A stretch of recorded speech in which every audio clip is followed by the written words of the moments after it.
Hey guys, it's been a while since I did the meeting, so I'm going to do quick wrap up on what I learned so far. And I'm not doing a lot of videos now.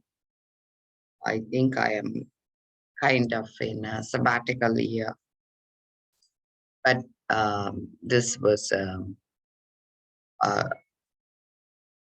a journey I was doing like for a year, a sabbatical, and I think the processing I'm doing allowed me to come to a place where there's a big transition that's happening. September 2021, that is the portal that suddenly opened, and people are transitioning to another dimension. And I'm working with the Lakshmi Ganesha Mahayantra. But anyway, so I was watching Devaki Dev Mahadev, and the way I'm understanding, I think I want my teacher to correct me, Swami Nityananda, if I'm incorrect. The bioenergies what are called devas, which are like on the uh, a parallel portal to us. The earth energy is where the preservation or Vishnu's energy comes in. The underworlds is also protected by Mahadev himself, but it has different aspects to it. It's a physical body that has its needs, which both Adi Shakti, which is a force, and also the cosmic consciousness are ruling together. But I'm going to do a wrap up. I was looking with Dushyant Sridhar's video, how he says, oh, he's excellent in his Narayaniam. So one of the thing he says is, even though God has the cosmic law and order, he says the way the rules apply is you cannot bypass man's will. Willpower comes first. And then if they have a bhakti aspect, that is devotional aspect to a certain uh, consciousness, then that is more protective than the higher beings themselves. So you have to go through a grade of layers or barriers so the problems doesn't reach the faith-filled personalities. That's the way I'm understanding. But anyway, the joke that I got was the higher beings like music. So they heal via music. So if you are vibrationally at a very nice pace, you can bypass your hurdles. Kind of like, how a certain frequency can reset it. So I was listening to the story about Ganesh.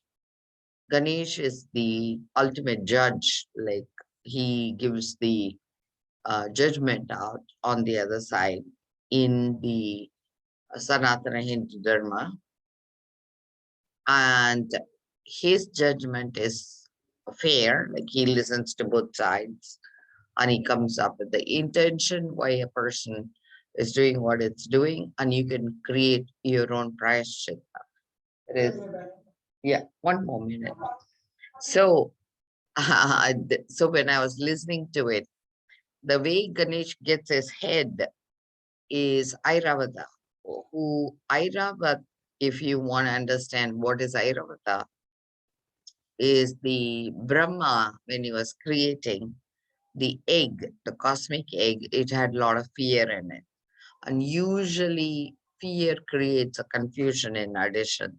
So ultimately understanding we are the cosmic consciousness and understanding that I have the will power to change the circumstances I live in is the way to release. That's all. That's all Swami Nityananda says. So there is no other truth beyond that we are the ultimate consciousness, a simple uh, ocean of consciousness living in the little drop of ours. So that's like the ultimate truth, he says. But the way I understand Airavat is, so the Brahma was singing out of sync, I guess. He probably had a terrible tone. So he splits his egg into two pieces. So one piece becomes the soul that becomes the uh, actually the birds of prey. Okay, so like Garuda, like blue origins, blue avians, or whatever it is, the pineal gland slash soul splits. And then the other parts, the cosmic consciousness, splits into 7 white clouds and 8 gray clouds. So the 8 gray clouds are considered female, 7 white clouds are considered male. On the top of the white cloud in becomes the chief who ties the 6 white clouds and 8 black clouds. So each white cloud gets 2 gray clouds. So that ends up being uh, split split evenly. So so that's why Airavat head is given to Ganesh when he's revived. And so it's like thought forms. So he has thought forms in his head. So that's the story behind how Ganesh comes on. And the way he's anchored in us is in the back of our right visual brain. So it's like almost like the occipital area for the left. So he's the visionary for our cognition. And the depth of penetration happens in music. So the way we understand the word is shabda, becomes nada, and nada is perceived. So shabda is heard on the left side. uh, Puluha.